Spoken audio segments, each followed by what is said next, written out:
We have a quorum established. We will now begin with the pledge.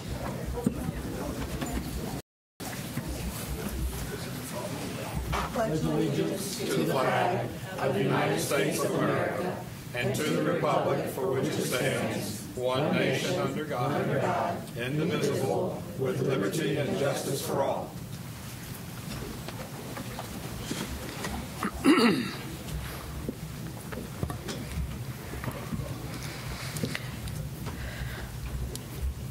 Thank you. We will begin our meeting this evening with a moment of silence for the 17 students, staff, and family of our colleagues and students in Parkville, Florida. Please join me for a moment of silence.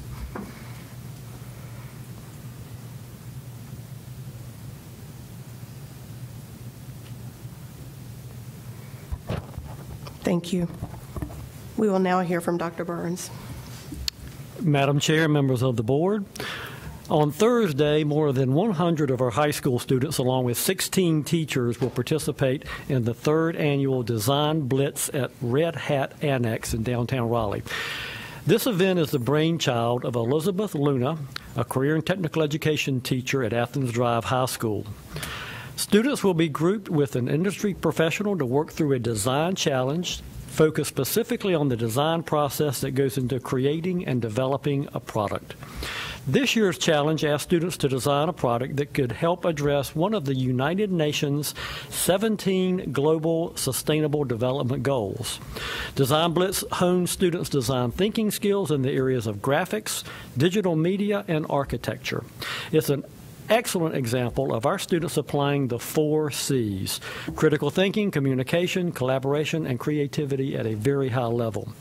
These skills are key components of the profile of a Wake County Public School System graduate as outlined in our strategic plan, and I'm proud of enterprising educators like Ms. Luna who create opportunities like this for students to work with industry professionals and apply their learning in the real world. These are experiences they'll carry with them after graduation.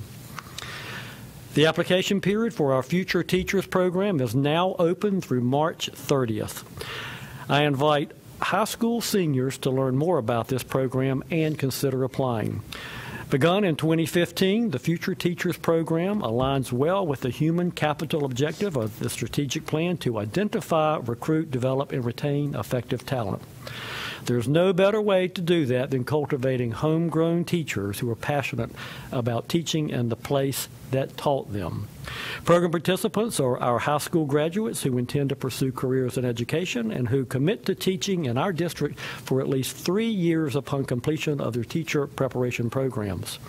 They receive annual summer professional development stipends. They are guaranteed a job offer for a teaching position for which they are licensed and highly qualified.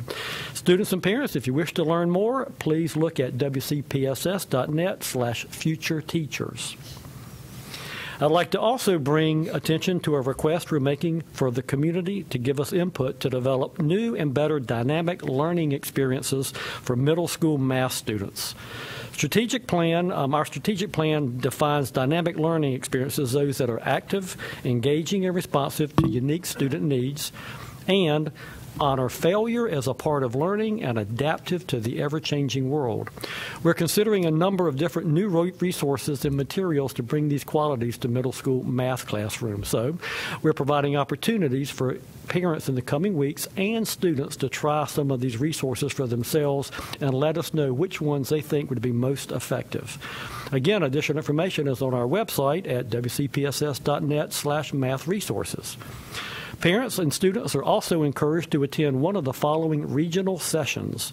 On Tuesday, February 27th at Holly Springs High School, on Wednesday, February 28th at Southeast Raleigh Magnet High School, and Thursday, March 1st at Wakefield High School. There are 2 sessions to choose from on each of those dates, 3:30 to 5:30 p.m. or 6 to 8 p.m. Please come and help us determine the very best tools to maximize our teaching and learning effectiveness. And finally, I'd like to provide a brief update on the district's response to the recent legislation that will reduce K-3 class sizes during the next several years. First, we are grateful for the additional time the updated legislation provides our schools and families. The horizon has been pushed out several years. As you know, many principals are already making changes to accommodate this first year of the new class size legislation. Some of the things that are being done include larger class sizes in some 4th and 5th grade classes, requiring some art and music teachers to give up classroom space, and even placing 2 teachers in a single classroom to meet the smaller student-teacher ratio. These changes are likely to remain next year, but we also have started a detailed audit of school space so we can make clear recommendations to you regarding future options. The process will take us several weeks. I'm confident it's going to be time well spent. Principals and area superintendents are working very diligently to get the most accurate information that we can find to bring to you. And although the legislation will help us in many ways, it is not going to remove the challenge of finding additional teachers or space. We'll have more information to offer you at future meetings once the audit is completed and results are known. That, Madam Chair and members of the board, concludes my comments. Thank you. My mic is still broken. My apologies. And I keep forgetting and touching it. Excuse me. I will also start with, there are several, I feel like my comments tonight are not mostly joyous, so maybe I'll find a great note to end on. But I will start with, we have another member who I consider the legacy board who merged Wake County and Raleigh City Schools, by the way, before I was born. Mr. Roy Tilley was a member of that board at that time, and he has now passed away. And I think, so I believe in the sense of time, and given his passing comes at a time where this board, along with our community, are faced with addressing whether Wake County or large districts are broken up into smaller districts. And so I think it's very fitting to remind folks that that legacy board, which I often speak of, Cliff Onyer-Wimbley and Vernon Malone, who were people I personally knew who were also a member of that board, but all of these people, including Mr. Tillery, were brave and were able to openly and honestly talk about the impact of having 2 separate school districts at that time and the impact it had on segregation of our schools, both by race, but also what it meant in terms of socioeconomics across our school district. And so it is for me a time for us to remember that entire board that was extremely brave to be open and honest about what Wake County needed to do. And I think we are right now today at that same pivotal point where we have to openly talk about what we do regarding not just race and segregation, but race relations as a whole. And so I just want to remind not just our board, but the general public that we've been here before.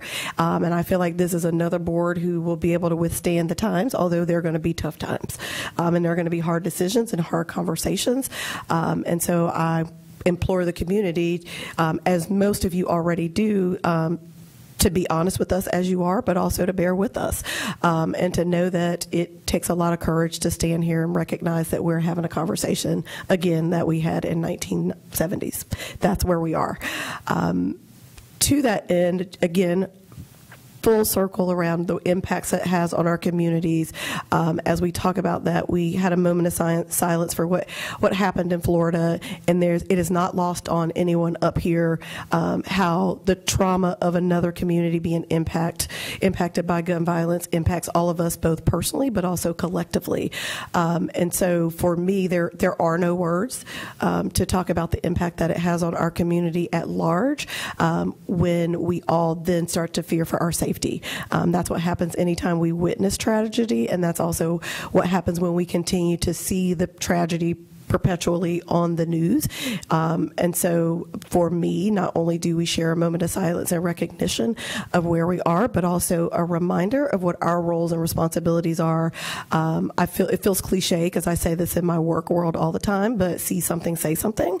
And it is our responsibilities for how we treat and address our students who are in trauma or in distress, and what that looks like. And it allows me and many of my colleagues to be back on our soapbox around why we need more trained adults in our buildings who are there to support our students, both their mental and physical health. But also for me at this time, having those trained professionals in our schools would also be helpful as we deal with our own students, watching what's happening in Florida and the impact that it's having on them. And so I think it's important that it not be lost on us. Had we had more trained professionals, school counselors, school social workers, school nurses in our buildings, we would be able to address the trauma that our own students are facing as they also vicariously in secondary witness the trauma in Florida. And so, you know, it's both it's both calming that we have a generation who is ready. For those of you who have had the pleasure of watching Black Panther, it is for me a reminder that we have a generation who is ready to stand shoulder to shoulder to talk about the ways in which we address this. And it's an open dialogue that I hope our students continue to be the next generation of activists as we talk about ways in which we're all responsible. And by all, I mean the school board implements the laws that are passed by our federal government down to our state government. And so I am imploring all of us as we talk about ways that Wake County can keep our students safe. As you can imagine, we're all doing collectively, but it's also our responsibility to hold all elected officials who are in charge of laws accountable as well. And I'm happy to have a conversation offline about how we do that. But I think it's important that we note that we have a generation who's ready to stand up, and we've witnessed that from these brave students in Florida. And so I feel and see and hear that our students here are ready to stand to the challenge, and hopefully as adults we're ready to rally behind them, even when it's hard and even when we don't fully understand, but to recognize that the generation who experiences it are often the best teachers. And so I implore us as we go through this country-wide lesson yet again that we continue to listen to those who are directly impacted. I will end on, I think, what's going to be my good note is yesterday, Ms. Kushner and I had the pleasure of talking about gun violence, but we talked about school breakup bill, we talked about charter, we talked about a lot of things, and so my pleasure, and I think my colleague agrees, and Ms. Hartenstein was there, as we had an auditorium full at Broughton who were very engaged and who invited us to talk about a lot of issues that are facing us, and really us talking to them as well as our legislators about what their roles are in all the changes that directly impact school system. And so that was a great afternoon, and so I'll end on that good note that it was a pleasure to be with my colleagues, but it was also a pleasure to be engaging with our students and our families around these tough issues at this time. Thank you. Dr. Martin. Thank you. Just a couple of things. One related to the class size legislation. There's a lot of talk about the K-3 issues, which is absolutely real. Small mention about the impact, you know, on 4 to 5. But I was having a great conversation with a high school math teacher who teaches, you know, a challenged set of students. And you know, she said even the difference between a 25-student classroom and a 35-student classroom is night and day. And so as we address these class size issues, I keep hoping that maybe we could have the rational approach that's not a one-size-fits-all, the one class size for everybody. But you know, in some of our equity discussions, we need to be able to put resources for smaller class sizes in certain settings if we really want to be able to do the work that we need to do to advance student achievement.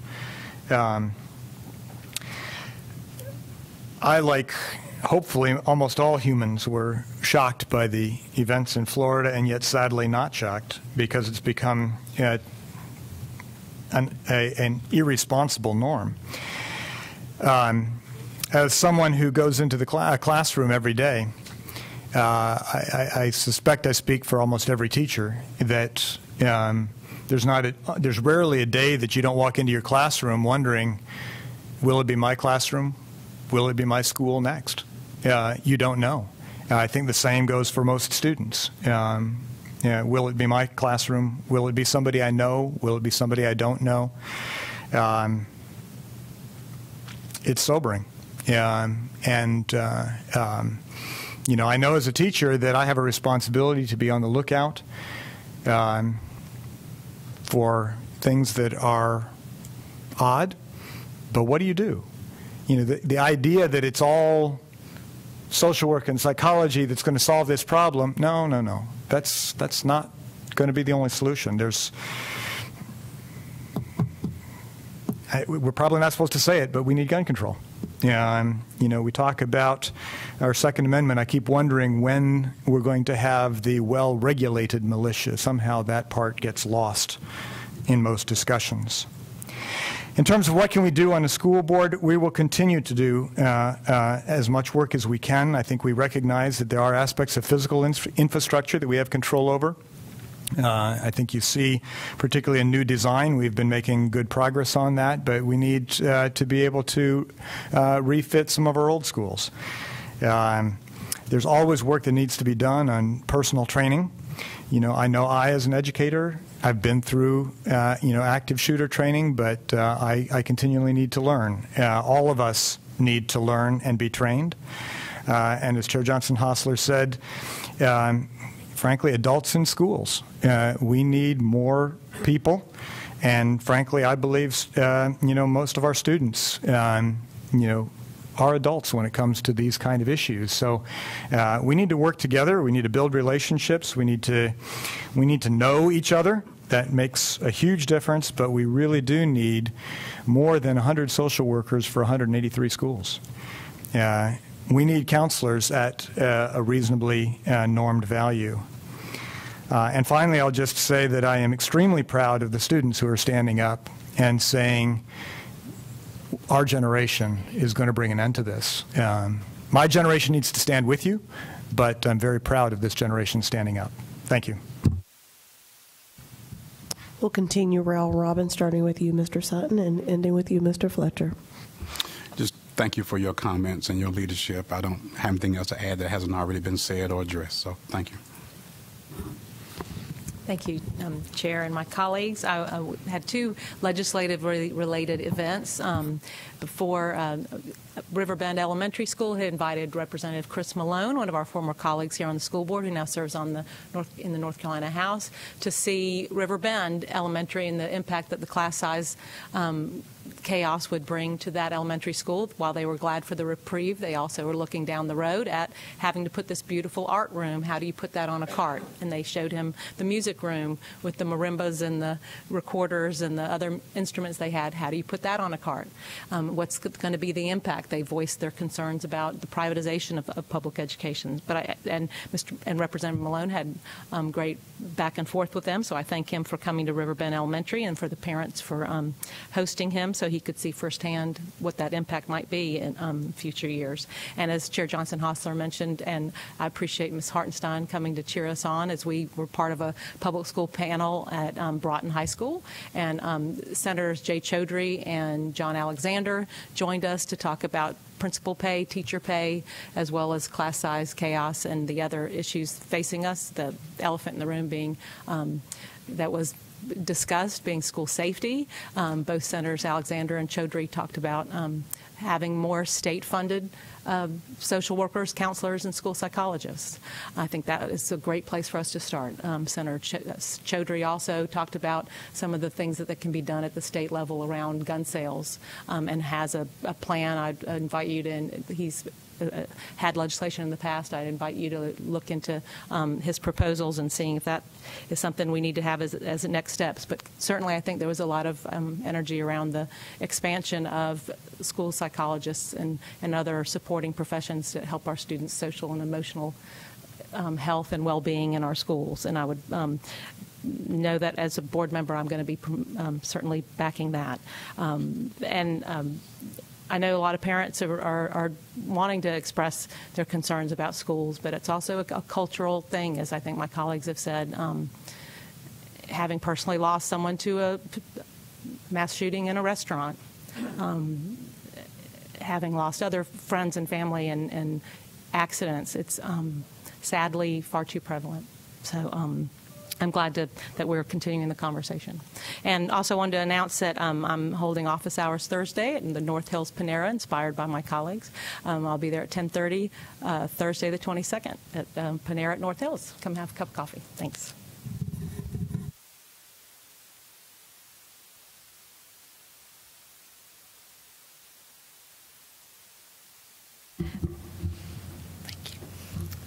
Many of us in our community sought comfort and reassurance in our synagogues, in our mosques, in our temples, in our churches.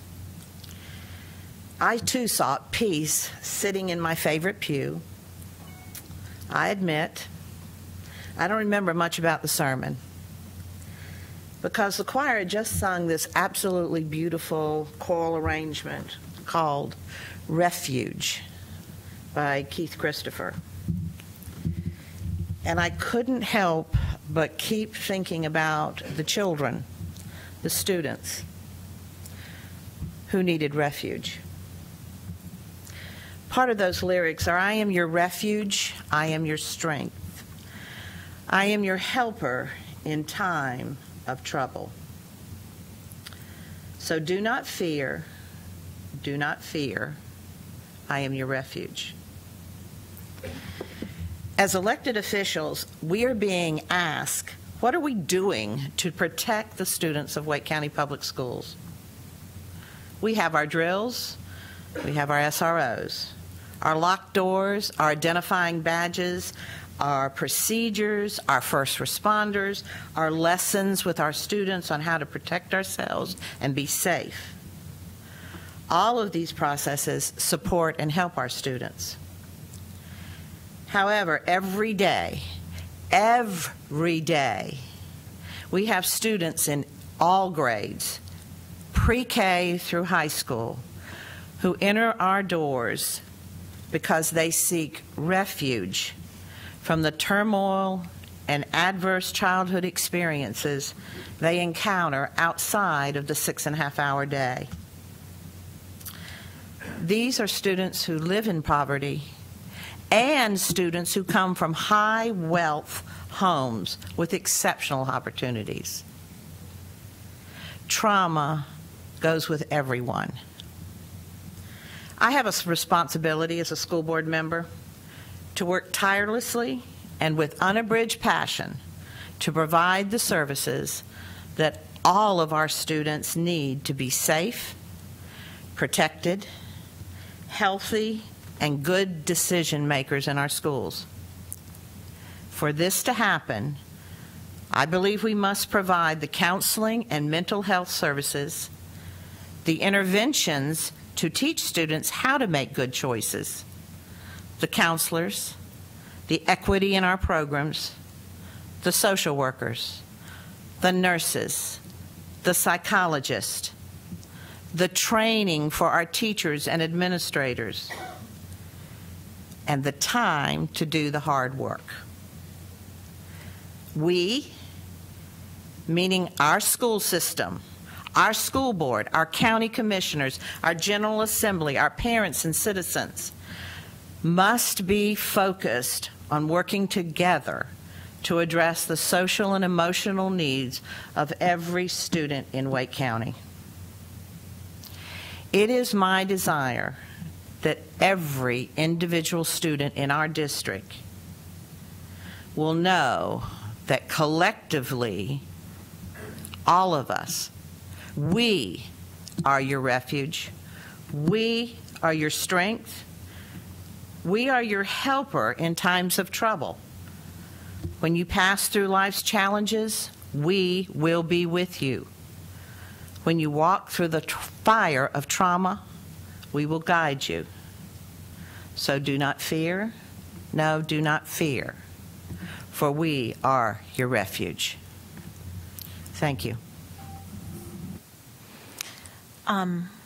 I had a lot of emotions this past week with regards of what happened in Parkland, and I remember being in kindergarten through 3rd grade, we would have air raid drills, and we'd have to go out in the hallway and, you know, put our heads up against the wall. And at that time, I didn't really know what they were for, but it was still the end of the Cold War, and that was going on. And then those went away, and I remember being in high school and Columbine happening. And being selected to be a part of a school safety team for the superintendent, and sitting with my peers, being asked, how do we make our school safer? And sitting and thinking, our school is safe. And never had I ever had to think of my school as an unsafe place. Not in that area, anyway. And it was jarring. And then as a teacher, having to have my kindergarten through 8th grade students practice in the possibility that someone could come into our safe building and take that away. And as a parent, getting the first letter home saying, today your child participated in a lockdown drill. And having to explain to my kindergartner why she had to hide in the bathroom.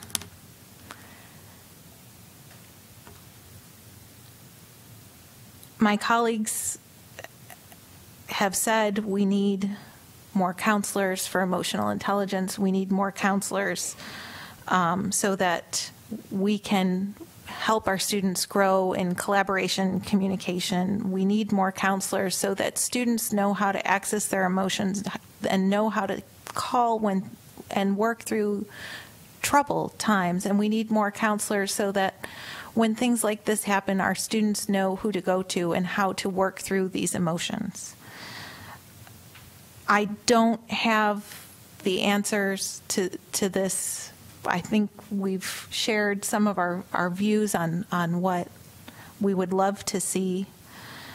But I would love to see for school to be a place where a child feels safe and does not have to worry about this anymore, because I remember what it was like when that got taken away. And I want my children to have that same feeling. So, as you see, we're all frustrated by this, and I know my first reaction was a sense of urgency, like I want to know what every school is doing. It wasn't a sense of urgency because I felt like we were unsafe, because I know we've got a lot of operations in place, but a sense of urgency because of the fact that I just wanted to know what every school had in place. And however, you know, being a pharmacist, I'm on the front end of the opiate crisis. So we talk about it. We have a great communication mechanism in North Carolina between the Board of Pharmacy and the medical board, and we communicate regularly. I am always updated when I send a script through on, is that a person that's got a dependency? And having spent the last 7 years at maximum security prison working with the prisoners that were already dependent on opiates, I have learned a lot about what everybody goes through. So when I first heard this story, I think I thought most about all the warning signs that were missed by so many people and the agencies that knew about it and the teachers that tried to talk about it. And then I realized in the opioid crisis, we have communication all over the place in North Carolina. I'm not thinking we're going to get that from the legislators on gun control. So I'm not depending on the legislators in the state right now, and I'm not really depending on our funding coming through on the, I'm looking for it for our social workers, and that's a big answer that we're going to need to have, because social workers are the answer. But I'm still hoping that we can figure out how we can communicate, and how our teachers and how our staff and how our students and how our mental health agencies can communicate to us directly starting today on what they're seeing in the classroom and how we're going to respond to that, because right now we have to know what we're going to do tomorrow. So that's my sense of urgency. I don't have much to add to what my colleagues have shared, except that I've been receiving emails and suggestions from people about different products or strategies that might be employed, and I want you to rest assured that our professional staff and the board will be we'll be reviewing our current policies and practices to see what options we have to strengthen them, to ensure that what's in place is actually done. I know that the weakest link in our locked school policy is a tiny little stone that's used to keep a door open for convenience. Those things we're working hard to eliminate so that we have consistency and fidelity in all of our buildings. We're almost at the end of installing secure doors and doorbells in all of our schools. I think we've got 2 to 3 more months worth of work to do in our middle and high schools on that activity. We're moving down that path. I do think there's a sense of urgency. I also believe that our board and administration will make prudent decisions and move as quickly as we can to implement whatever enhancements to policy and practice need to be. And there's a range of things to be considered. Fire code. Lots of people are suggesting different ways that doors might be secured. Well, is that consistent with our fire protection strategies? Those things have to be weighed. It may look really simple on the internet, just do this. Not necessarily that way when you put it together into a comprehensive plan.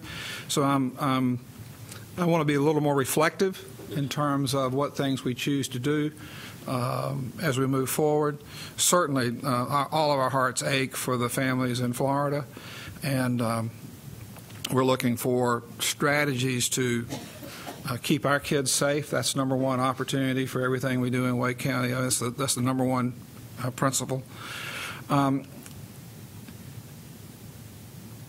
And I'll end there, except to say that I would encourage those of you who are people of faith to lift up the folks in Florida, the children, the administrators, those who've lost family members, as well as those who were part of that school community, with your prayers and your wishes for their encouragement, and frankly for this board's wisdom as we move forward to consider what to do locally.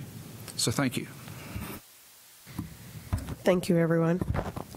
I will now entertain a motion to approve tonight's agenda. Move to approve tonight's agenda. Second. We have a motion and a second. All in favor, please note by saying aye. Aye. Any opposed, same sign. The motion carries. We will now move to public comment. Citizens who sign up to address the board during public comment will be called on in priority order, first for items on the agenda and then for items not on the agenda. Each individual speaker will be allowed 3 minutes for remarks. Specific personnel or student matters are not appropriate for this public comment setting, but may be addressed through applicable WCPSS personnel, the grievance policy, or other applicable policies. Tyler Thompson.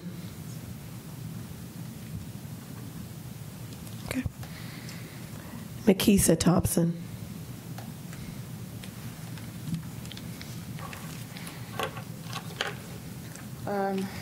On Friday, my son called me from school to tell me that he was dismissed from class because he did not stand for the anthem. His constitutional rights were violated when he was verbally assaulted and physically assaulted by the person who was supposed to teach him anatomy. So I'm sorry to interrupt. I apologize, but specific student matters are confidential, and they're not really the topic for public comments. Okay. And it's in board policy that way, and there's other measures for those to be addressed. Certainly, members can come and speak about. You're taking up my time. Well, you'll have that additional time if I could just finish. But you're certainly free to speak about general matters that would be of interest to the board. Thank you. Okay. People think we don't like the song, and that is true. It doesn't match up with most black people's lives in America, where black children, adults, young or elderly, are shot down by police who act as judge and jury on behalf of the system of racism. I stand here today for all of my children to say no more abuse while in public schools, take police out of schools to stop the school-to-prison pipeline, and give the extra money to the teachers and proper vetting of the teachers so that every child can get a proper, dignified education. Fighting racism is not a crime. My daughter, Takia Thompson, proved that today when all charges were dropped for her role in allegedly taking down a Confederate statue in Durham. Racism in schools and elsewhere is the crime.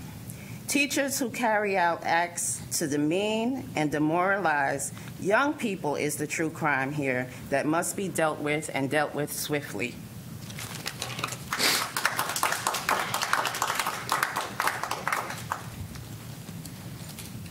Sorry.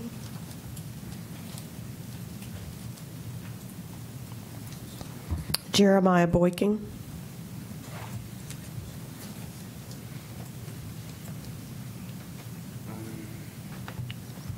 Yeah, it was 8:56 when I went to the class, and I finished my weight training class and came down to second period, anatomy, and sat next to my sister. The announcements came on, and they played the anthem. Some people stood, some people sat. I was one of them that sat. After the song was played, out of nowhere, the teacher, Mr. Himes, starts freaking out and yelling and at me in front of the class. I'm so sorry to interrupt. I know this is an important matter to you, but specific student confidential matters are not appropriate for public comment. If there's general comments that you wish to share, certainly the board's very interested. There's other measures to be able to address that. I apologize. So I could keep going? Without addressing any specific student or personnel matter, yes, you can, sir. Thank you. After he was done yelling, he asked me, "Do you understand?" I did not answer. He repeated himself many times and still no answer, so he sent me out into the hallway. For no reason, just by not standing up for the anthem. I was shocked and angry. He was trying to belittle me in front of the other students and then sends me outside. I'm very sorry. I give him permission to speak about his personal experience in school. He is allowed to talk about his personal experience in school. Yes, but he's not allowed. To him. I understand, but he's not allowed to talk about a specific student matter and a specific personnel matter. He's making references to complaints about a staff member that's not appropriate for public comment. The board has a policy on it. I'm very sorry. So you can continue with this.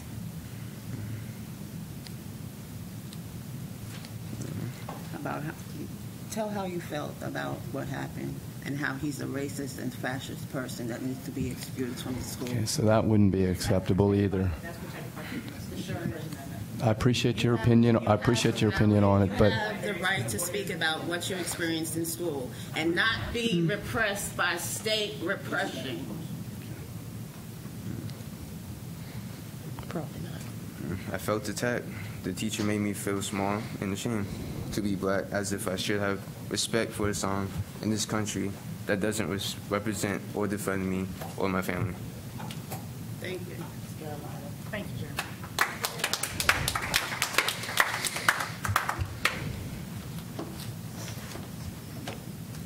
Hannah Boykin. She's not speaking. Okay. Melissa Lee.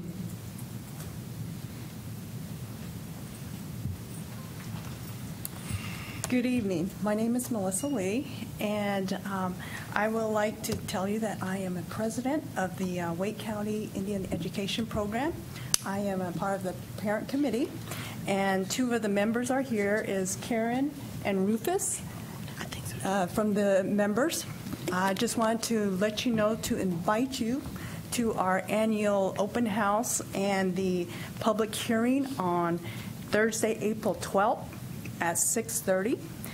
The address is 201 Avery Street, Garner. And so my job here is just to invite you to our open house, and I would be honored if you would come. I will give out, there are two little pamphlets that I have. The brochure and our newsletter tells all about the Indian Native American. And as a president of the committee, parent committee, I am a Native American, a Navajo, 100%. Was born and raised on the Navajo reservation, and I grew up in New Mexico, Arizona area, and we went to college and got married and moved around the United States, and we lived here for 7 years. Two of my kids went through the school system at Holly Springs High School, and I have a third one currently in the high school of Holly Springs. So again, thank you for giving me the privilege to speak to you, and would like to invite you to our open house public hearing on April 12th. Thank you very much. And I also have some pamphlets if you could get one. Please. Thank you. Thank you. Thank you very much. Okay, thank you. Arjit Jatkar.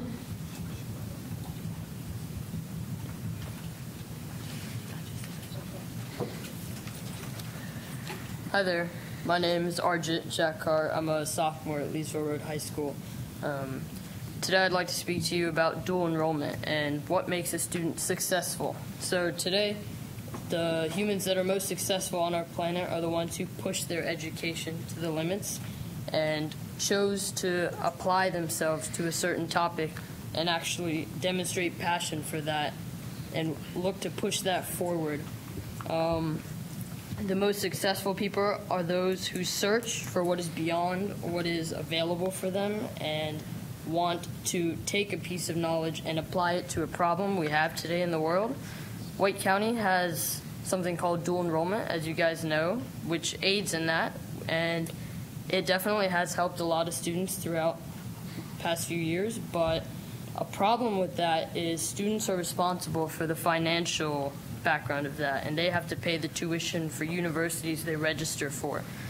And dual enrollment should be an opportunity for students where they can, dual enrollment should be a place where students should want to push themselves, and having financial barriers for students can often make them apprehensive, as I've talked to many people who want to do it but feel that they can't support themselves. And by allowing students to dual enroll in college courses without having the financial burden, they can not only look forward to that, but actually dream towards it and help them out throughout college. So if one were to dual enroll in a course today, and maybe they won't get college credit when they get to college, but having that background will give them an opportunity to be ahead of everyone else. It'll help them be more competitive, and it'll help them actually find a passion to solve a problem in this world, which clearly, as we're talking about today, we have plenty of problems to solve. I ask you to envision it today and act on it tomorrow. Thank you very much.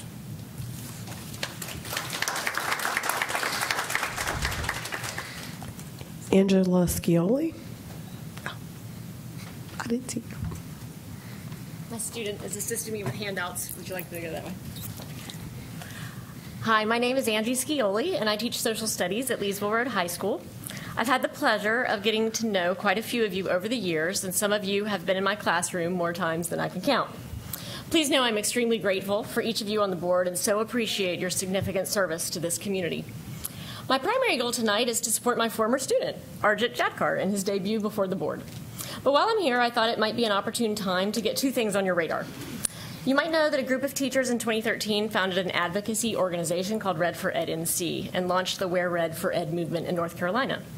As wearing red has become ubiquitous among our fellow educators and allies, we have lost a bit of control over our brand, but we've gained a collective sense of identity and purpose that is powerful and palpable, especially in a profession that can be isolating at times.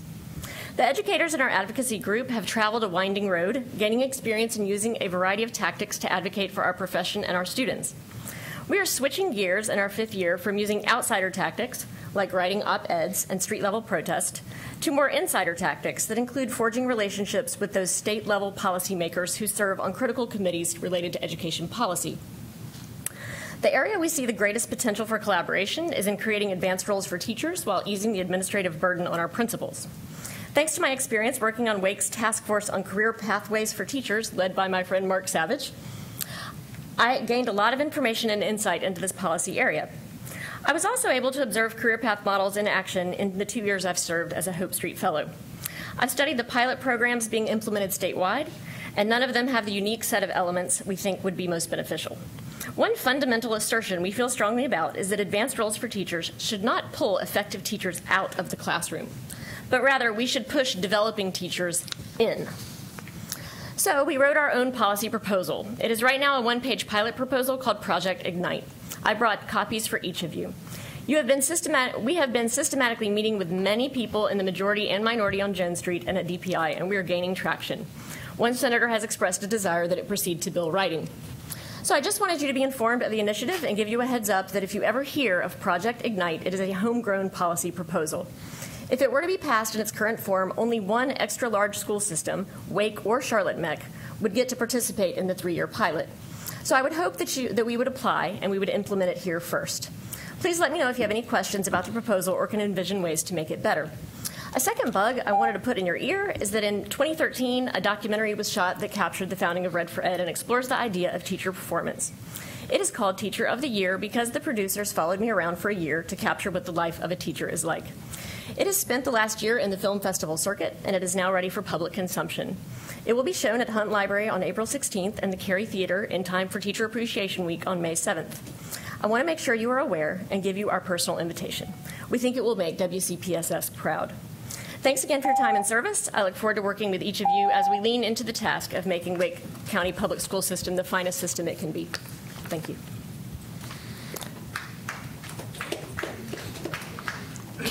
Keith Burgesson.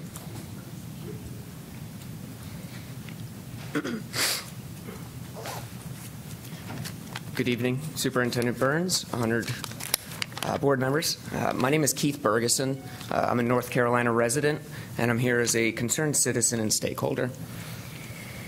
I'm here today on behalf of PETA's 6.5 million members and supporters regarding the troubling video showing workers at one of your vendors, Bio Corporation, drowning pigeons, injecting live crayfish with latex, and discussing other egregious acts that are seemingly business as usual in the dissection supply industry. At Bio Corporation, pigeons arrive alive and tightly packed in plastic crates. Workers submerge the crates in tubs of water, drowning the birds.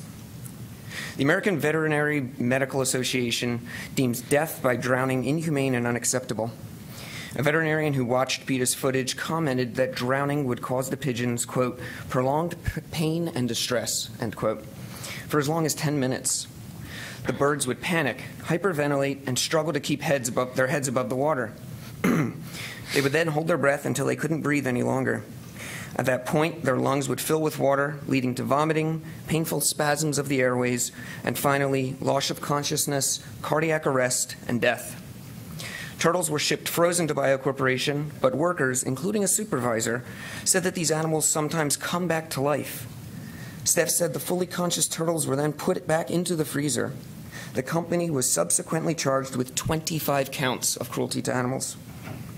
Dissection suppliers continue these hideous practices because schools continue to purchase animals for dissection, even though modern and humane alternatives exist that are increasingly being adopted.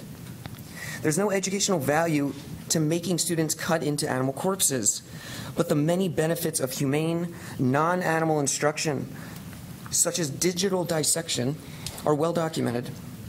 Dozens of peer-reviewed studies show that dissecting animals is bad science, whereas students who use modern methods learn faster and are able to repeat material until they're proficient.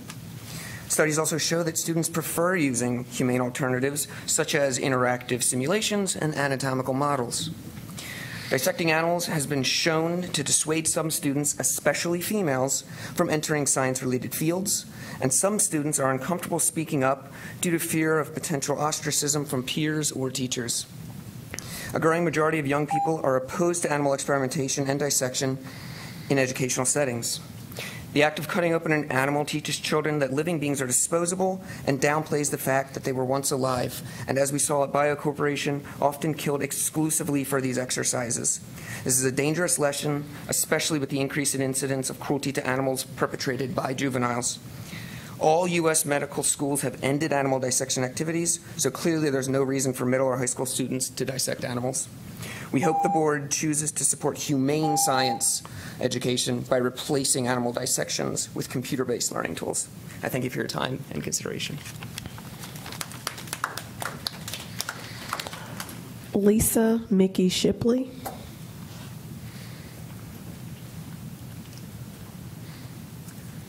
Hi, I came today to talk about communication from the board, from the district, and from school administrators two parents. I am a parent of 3 kids, 2 who are in the Wake County system. I have a sister still in the Wake County system. I grew up here. I've been through the system. I'm a graduate myself. And as you guys all spoke about, the safety of our children has changed since when I came through the system, unfortunately. And I think that what I would like the board to consider is to think about the communication policies in regard to these safety measures. We've talked about guns, we've talked about counselors, but we haven't talked about communicating to the parents during these events. And the reason I specifically come today is because my child's classroom teacher was arrested last week on charges of sexual nature towards a minor. He was arrested on Tuesday. I found out on Sunday. I found out from Google. This is unacceptable. In this day and age when fake news is something even our president talks about, and news channels are quoting Twitter users with handles that we don't even know who it goes back to, it's completely unacceptable that I found out that my son's teacher, a man that had been with my child for so many months this year already, has been accused of this type of activity. That's unacceptable. It speaks to the communication, the lack of communication for the entire district. Nobody knew that this had happened. None of the teachers knew. The principal was given instruction from the communication department on exactly how this would go out. It went out as an email. Why on my personal response to my child, but she can talk about a personal issue with her son at school, with the teacher at the school. That is repression. I'm here about racism. And you are displaying racism by stopping me from talking about racism that affected my son personally. Please stop interrupting the speaker. Then you shouldn't have interrupted me. She's referring to criminal matters and public matters. It's criminal to disenfranchise my child constitutionally. That time doesn't count. Thank you. That's criminal. My concern with the communication is that it was only sent out as an email. The news reported it as being a letter, but it was an email.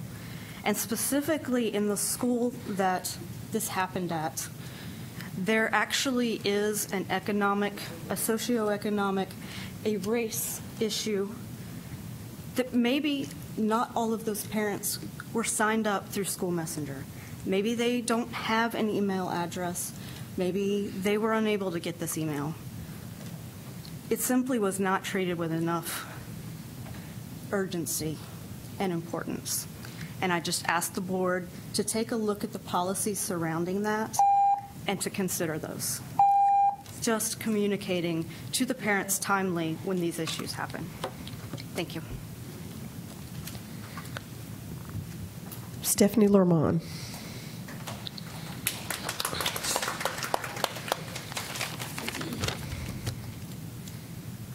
As the person in charge of our PTA's Green Team Committee, it's not odd for school administration to ask me for specific planting requests.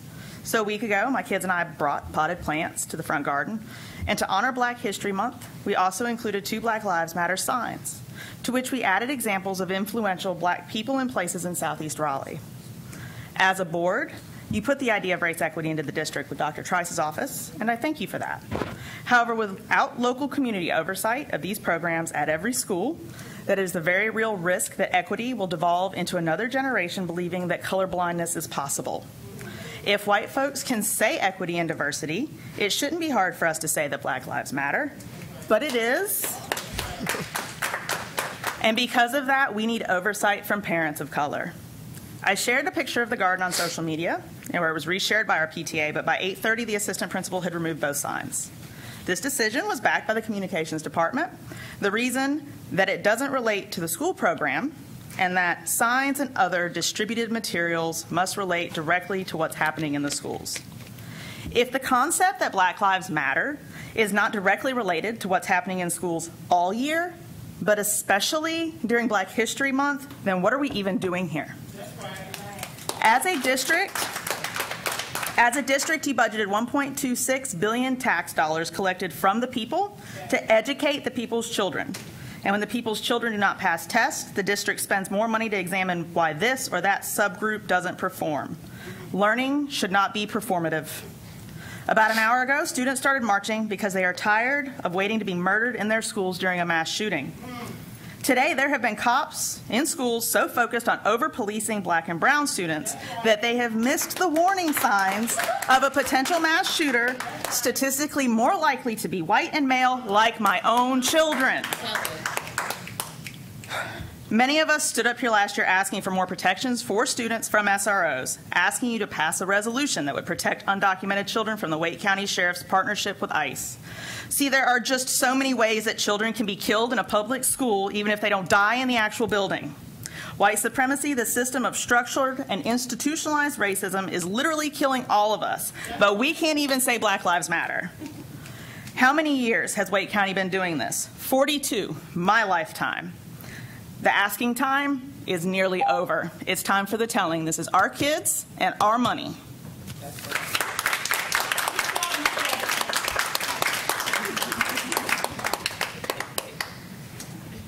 Mary King.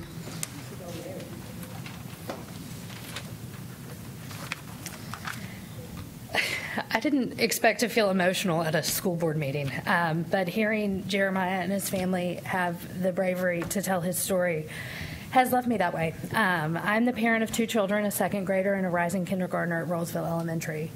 And if my kids are old enough to participate in active shooter drills, they're old enough to understand that there's injustice in this world, and for people of color, it is all too real.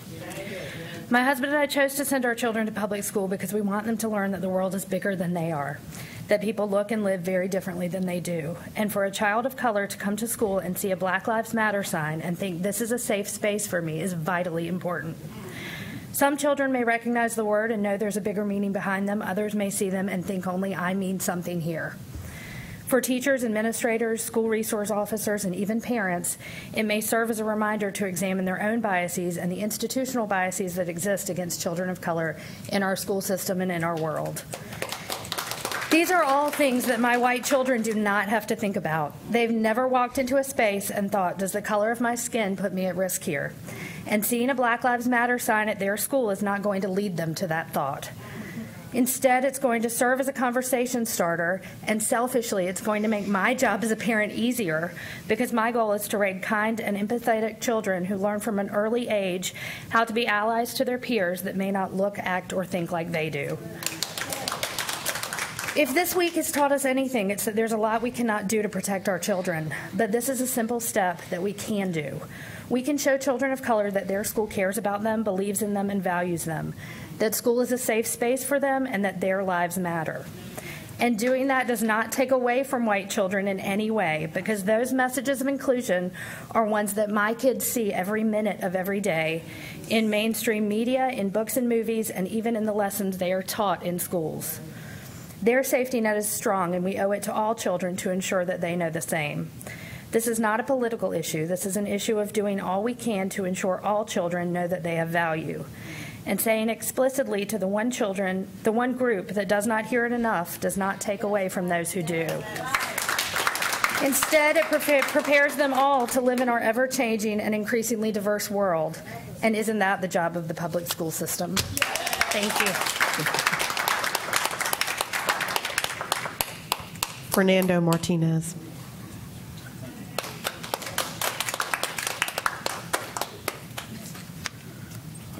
Fernando Martinez, a resident and taxpayer of Wake County. Yes, Mr. Burns, board members, I appreciate the opportunity to speak, and I want to share with you and with the people that is watching us also at home that I am too with a lot of mixed feelings, with a lot of pain because of the shootings that happened in Florida this week. I too feel powerless most of the time. I too am a survivor of gun violence. I have shared in this very same board that I was born and raised during the Civil War in El Salvador. I went to public schools in El Salvador when the shootings were taking place, not only outside the school, but in the school building. I've been very close to MN16s and a lot of other very military-grade guns in the schools. I have learned to protect myself as growing up as a child. I know the guns are not the answer. I know that the guns and police in the schools are not the answer to keep our students safe. I know, and I'm here because nobody has been able to prove me that there's any research or report that says that SROs actually prevent and stop school shootings. And I'm here because I know the first reaction from a lot of policymakers is to put more police in the schools. And I'm here because I'm going to be sending this document later, but I want you to know that police in the schools is not the answer to school shootings. And I'm afraid some of you might gotta go in that direction. I'm afraid that you're listening to parents, but you're not listening to the parents and the students that are going to be affected the most, but the useless SROs. Because there is no proof that they actually prevent nor they stop any school shootings. And I'm not saying put more. I'm saying that I don't want to see more police in the schools after this. I do not. And I want you to know that after Sandy Hook shootings, after Columbine, the first reaction is to put more police in the schools. And that only increased the arrests of Latino, the immigrants, African-American males. And here in Wake County, we actually seeing that people in the school buildings are utilizing more police in the school for disciplinary-related incidents other than protecting the students. So I don't want police in the schools, and I don't have much time, but I know that there is a case in New York City in 2010, BH versus City of New York, where police in the schools are arresting even school principals and even teachers. I also know that there is a report made by Mr. Ainsbury and Allensworth called the Student and Teacher Safety in Chicago Public Schools that actually demonstrate that the relationship between students, teachers, the staff in the school building, and parents actually are more effective to prevent these kind of situations than actually putting police in the schools. And I don't have any more time, but I really want you to look into the American Psychological Association and the Center for Disease Control and Prevention. There is a report called Arrested Futures that also says that putting police in the schools does not necessarily help to prevent this kind of thing, but actually increase the number of arrests and referrals to criminal court and juvenile courts of the young people by police in the schools. I want you to consider an alternative that we have been promoting for years. It's called peace builders. Peace builders are not police officers. Peace builders are community intervention workers like these parents and community leaders, religious leaders that could be placed in a school full-time and that they can actually help to prevent, to de-escalate the discipline issues, to de-escalate the problems, straighten restorative justice, and the more important thing is that they're not swearing in police officers. I'm going to stop right now. Don't worry about it. But they do not have the power to arrest or interrogate and criminalize students because they're not police officers. Peace builders, community intervention workers, school counselors, psychologists, nurses, that's the answer. You do have an opportunity right now to be a model at the national level if you are willing to implement something new other than to put useless SROs in the schools.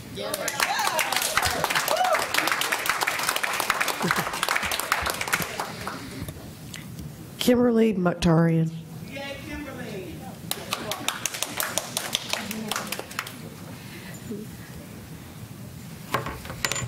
Good evening, board members.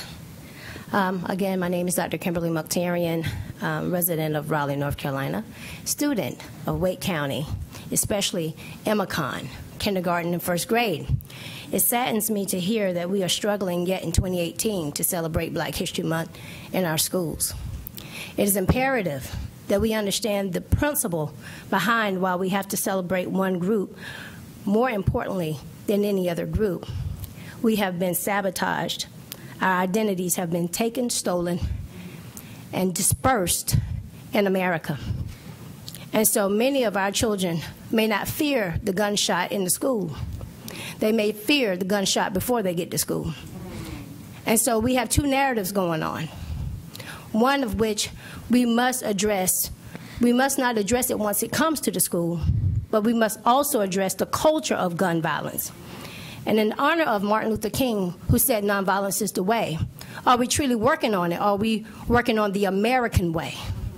Are we protecting the lives so much that we're allowing our kids to get killed? Because our hands are going to be dirty. If our Republicans and our Democrats, the civilized gang members, cannot get it together. They have the colors. They are blue. They are red. And their truce is called bipartisan. And when we cannot wait for them, our children die before they get to school, while they're in school and when they leave. I dare you humans to come to the table and let's talk about the realities of death and violence. And everything is not a mental illness. Some things are just pure hatred. And can we call it that? Or we're going to continue to lie to ourselves and wait another year? Because if you didn't solve it when the person shot 500 people, what make you think they're going to solve it when they shoot 19? And I will say, as we go forth in Black History Month, I will say to you that I've walked many days to Immokalee through the Civil War places called Oakwood Avenue, where my mother lay her head beside Jesse Helms. I will remind you that diversity and equity is a must. It is a demand, it is a command from the higher power that no legislation can tamper with. And today, I solicit your services as civil servants to not wait too long. Do not tarry. Our children, our future are at stake. Thank you.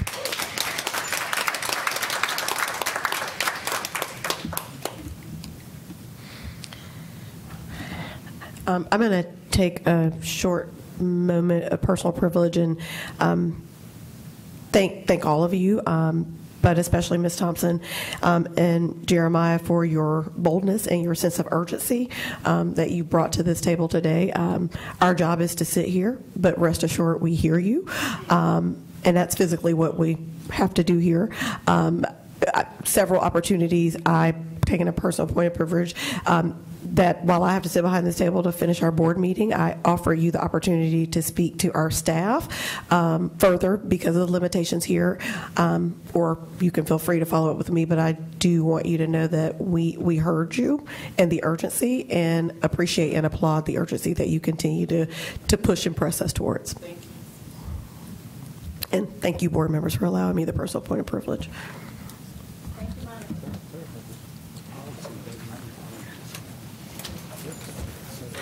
Oh, that's a really good point. Dr. Martin, do you want to elaborate on that regarding?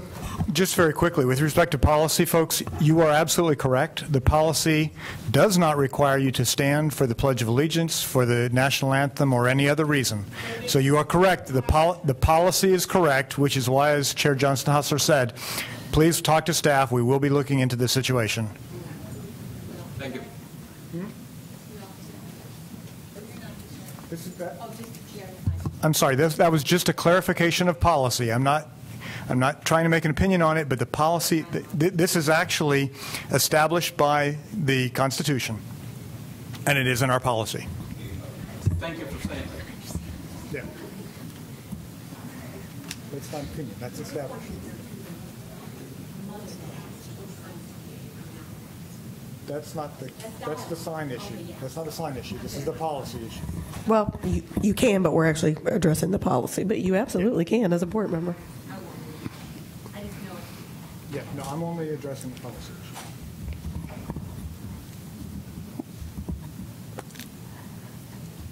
Are you good, Ms. Gash? I just think it was important to say that I know it was a black mother who contacted me to ask for the signs to be taken down at the school. So that was just, I thought, a fact that needed to be brought up. Yeah, and I would say, as a black woman, we're not a monolith, and so I would assure you that they wouldn't be surprised that it would be any race of people who would disagree with their opinion. I'm pretty certain they actually do know that. Yeah, good. I think their request is to us as a school board, rather how the situation unfolded. Oh, I thought it was how it unfolded, actually. Yeah. Okay. Back to our performance. I will now entertain a motion to approve our agenda. Oh, I did that. Kathy, that's because why you're standing there in front of me. Thank you, Ms. Moore. Chair Johnson, Hostler, board members, and Superintendent Burns, I'm bringing this evening a brief recap as an information item of the Student Achievement Committee meeting that was held on February 12th, a little over a week ago. There were many of you that were there and several that were not, but I wanted to give you a brief recap of what we did there and then provide you where we're headed next with all of the feedback that you provided during that session. So on February 12th, you had as backup information a lot of maps, and we had them all over the room, where we looked at different pieces of data and information about our schools and our students. The information that we looked at included looking at the performance composites, percent proficient students as measured by our state standardized tests by elementary, middle, and high school across the district. We looked at what the district average was, and schools that were above and below were significantly below that district average. That was sort of our starting and grounding point for the data that we reviewed. Next, we moved to a review of maps that showed the locations and presence of our economically disadvantaged students. We again looked at what the district average for ED was around the district, and then looked at our schools by level again to see where the number of students were. The high numbers of economically disadvantaged students in our schools or low number of economically disadvantaged students in our schools. We looked at that set of data second, as often we see that there's some relationship between what we see in the performance composite at schools and what we see as the economically disadvantaged numbers in our schools as well. After we looked at those two maps, we then looked at crowding in our schools and looked at facility utilization, and we used numbers that included the presence of trailers because they are there and students are in them. So we looked at crowding based on where they were in the district again, knowing that sometimes we have high growth areas where our schools get crowded quickly. Sometimes there are issues related to calendar, location of schools, a number of factors that may drive families to access choice that we give them that may also impact the crowding level in our schools. And so we looked at data around schools that were very crowded and schools that were under-enrolled.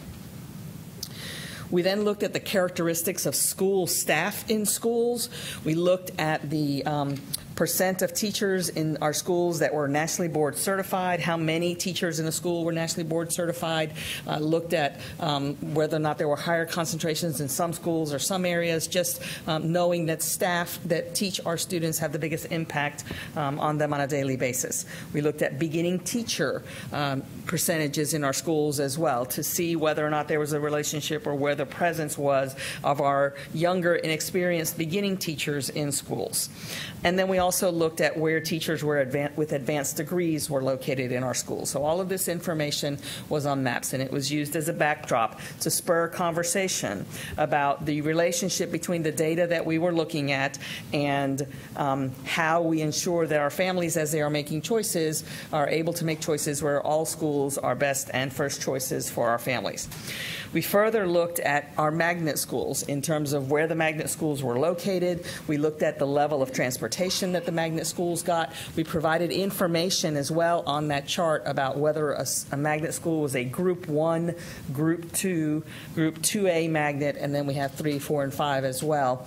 And then for each of those groupings, we do have targets around percent magnet, percent base in those schools. The board did ask for some additional information on that we'll be bringing back. But primarily, we were looking at information about where our magnets are, what group they belong to, the level of transportation they receive. We then finally, the last map that we looked at was the locations of our calendar application schools. These are schools to which families can apply in order to choose a calendar, a multi-track year-round calendar if they're based in traditional, or if they are based in multi-track year-round and they want to apply to a traditional calendar. Not all of our schools are a choice for calendar, so that was, a lot of them are, but not all of them are. And then we talked also about, as a part of that, if there are principles that we would like to apply to how we seat students in our calendar application schools. So those are all the points of data that we looked at. And then for each one of those maps, it was a long session.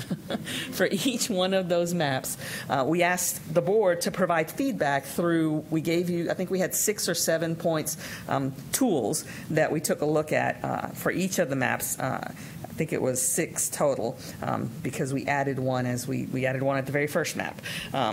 And the tools that we looked at were a large human capital tool that involved looking at policies or practices, specifically how we could leverage or incent or review data that would impact practice around the qualities and characteristics of teachers in our schools.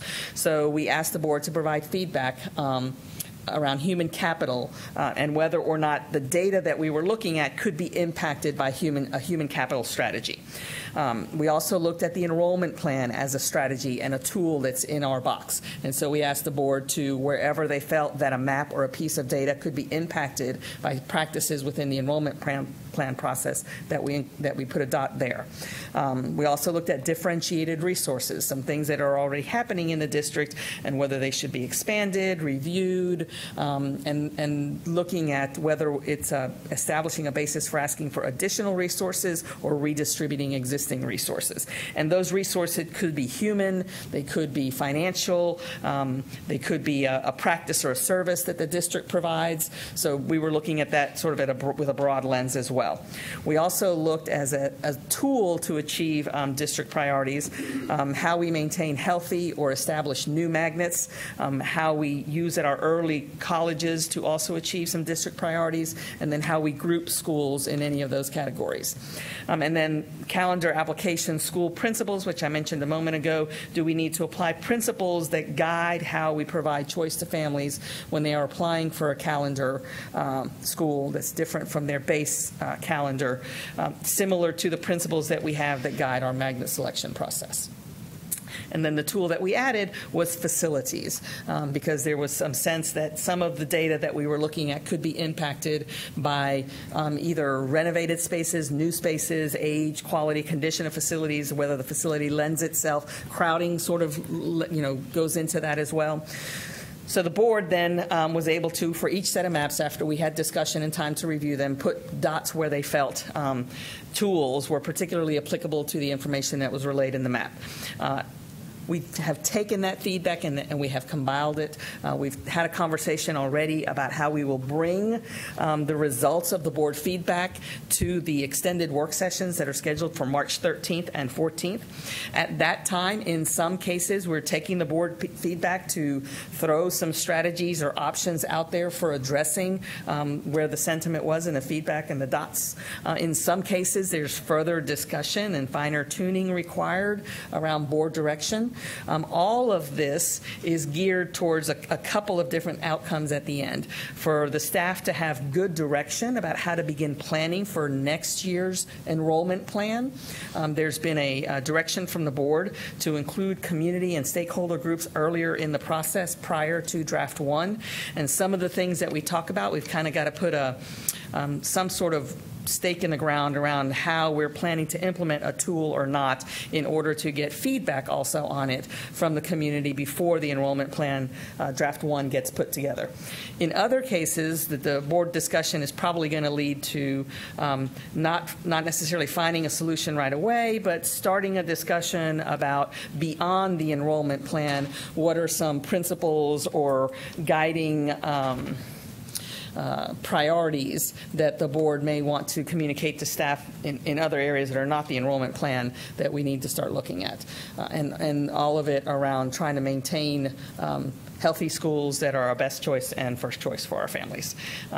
And as I think it was Mr. Sutton indicated, how we make sure that that choice is intentional, that it is with purpose, and that we define what that means. So just wanted to provide the recap from the Student Achievement Committee meeting and to let you know that we are bringing that information back.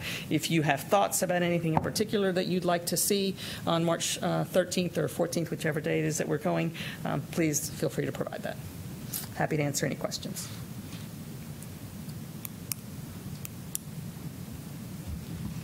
It appears there are no questions. Okay. Thank you. Thank you for providing that information. Madam Chair, I'd like to make a motion to approve our consent items as listed. We have a motion and a second. All in favor, please note by saying aye. Aye. Any opposed, same sign. The motion carries. Thank you. We'll now move to our action items. Board Policy 3102. Brian Kingsley. Good evening, Madam Chair, members of the board, Superintendent Burns. I'm here to present to you Policy 3102, focused on online instruction for first reading. This policy was reviewed by our policy committee on January 23rd of this year as part of the School Boards Association migration process. It's important to note that this is a new policy. It does not replace any existing policy, and its purpose is to create a consistent set of parameters for access to for-credit online learning opportunities across our school system. I'm happy to entertain any questions if you may have them. Dr. Martin. On behalf of the Policy Committee, I'd like to move approval of this new policy on first reading. Second. We have a motion and a second. Any comments or questions? Dr. Martin. So just briefly for the public, as Mr. Kingsley stated, this is a new policy, but it is sort of clarifying and updating some practice, the practice issues that some families might be wanting to be aware of. Potential changes from some schools is that we're requiring now online for credit to be approved by the principal first. So if you're interested in pursuing these kinds of things, make sure you talk with the principal.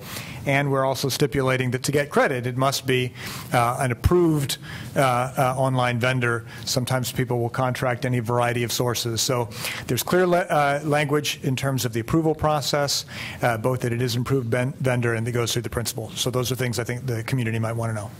Thank you. Thank you. Anyone else? Okay. Hearing none, all in favor, please note by saying aye. Aye. Any opposed, same sign. The motion carries. Thank you. So much. Next, we'll have Board Policy 7410. Marcy Holland.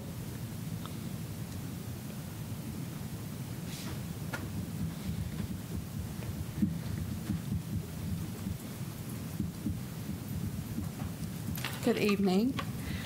We have tonight board policy for teacher contracts. As you know, about 5 years ago, the North Carolina General Assembly eliminated the ability for a teacher to earn career status, also known as tenure, if they did not already hold it with their current district prior to August 1 of 2013. Since that time, teachers without career status have received one-year renewable contracts. Beginning with the 2018-19 school year, districts can issue a contract for 1 year, 2 years, or 4 years to all eligible teachers. The policy being presented tonight for first reading outlines the conditions under which teachers, once they've completed 3 consecutive years on one-year renewable contracts, may be issued a 2-year contract. Once the teacher has successfully completed a 2-year contract term, the teacher may then be issued a 4-year contract, which is eligible for extension with board approval after the first year. So we present for you first reading. Dr. Martin. Motion to approve this new policy on first reading. Second. We have a motion and a second. Any discussion? And I'd just like to thank staff and fellow board members, work with Jonathan. I'm very pleased with where this policy has landed. I think the 4-year rolling contract is really a great compromise to give us both that stability and benefit that we really need to offer our teachers to incent to stay in the classroom. But when there are issues, this gives us a mechanism for first addressing any issues